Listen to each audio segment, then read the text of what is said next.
प्रधानमंत्री नरेंद्र मोदी की लंबी उम्र, उत्तम स्वास्थ्य और देश की निरंतर प्रगति की कामना को लेकर बुधवार को सिलीगुड़ी के रामकृष्ण आश्रम में विशेष प्रार्थना सभा का आयोजन किया गया। सिलीगुड़ी संगठनात्मक जिला भाजपा की पहल पर आयोजित इस कार्यक्रम में राज्य मंत्री एवं विधायक डॉक्टर शंकर घोष सहित बड़ी संख्या में भाजपा नेता, कार्यकर्ता और समर्थक शामिल हुए।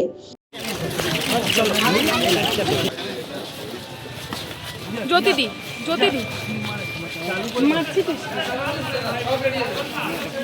सभा में प्रधानमंत्री मोदी के स्वस्थ जीवन, दीर्घायु और विकसित भारत के संकल्प की सफलता के लिए विशेष पूजा अर्चना की गई। इस अवसर पर डॉक्टर शंकर घोष ने कहा कि प्रधानमंत्री नरेंद्र मोदी के नेतृत्व में भारत ने विकास, आत्मनिर्भरता और वैश्विक प्रतिष्ठा के नए आयाम स्थापित किए हैं। उन्होंने विश्वास जताया कि उनके मार्गदर्शन में देश आने वाले वर्षों में और नई ऊंचाई को छुएंगे।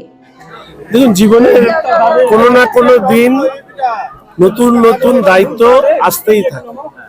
এটাও সেরকম। দায়িত্ব ব্যক্তি সংকরের নয়, দায়িত্ব ব্যক্তিগত মন্ত্রিত্বের নয়। আমি সবসময় বলি সমষ্টিগত দায়িত্ব।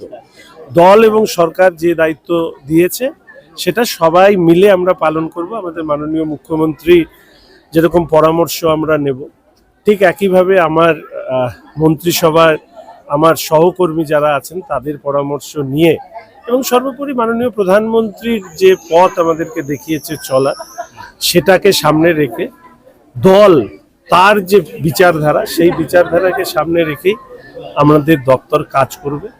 এটা পর্যটনের ক্ষেত্রে বললাম, আর পরিষদীয় দপ্তরের তো একটা বিশাল দায়িত্বর জায়গা আছে। আমাদের দলের মধ্যে অনেক গুণী মানুষ আছেন, মন্ত্রিসভায় গুণী মানুষদের প্রাচুর্য, সেটার থেকে শিক্ষা নিয়ে এই কাজ আমরা করব, এটুকুই আশা রাখি।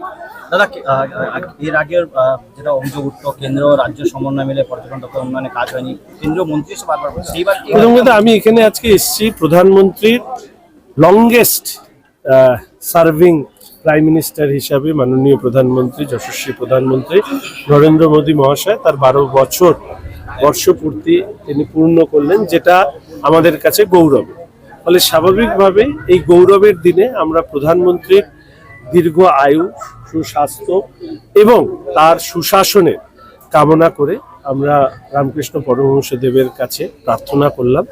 এর বাইরে আজকাল এই নিয়ে কোনো ধরনের প্রশ্নের উত্তর দেব। দাদা, এর আগে আমরা দেখেছি পর্যটন মন্ত্রীকে নিরাপত্তা বাহিনী নিয়ে ঘুরতে, তবে আজ দেখা গেল নিরাপত্তা বাহিনী থেকে কার্যত খেপে গেলেন আপনি। না, আমি খেপি না, ওরা ওদের কাজ করতে আসে। আমি চেষ্টা করি মানুষের সাথে থাকার। নিরাপত্তার আমার তো অ্যাজ আমি কখনো নিরাপত্তার রক্ষী নিই না, বাহিনী নিই না। আমি একটু অবাক হয়ে গেছিলাম যে এত কেন এসছে। ঠিক আছে, ওনারা ওনাদের কাজ করেন। আমি সাধারণ স্বাভাবিকভাবে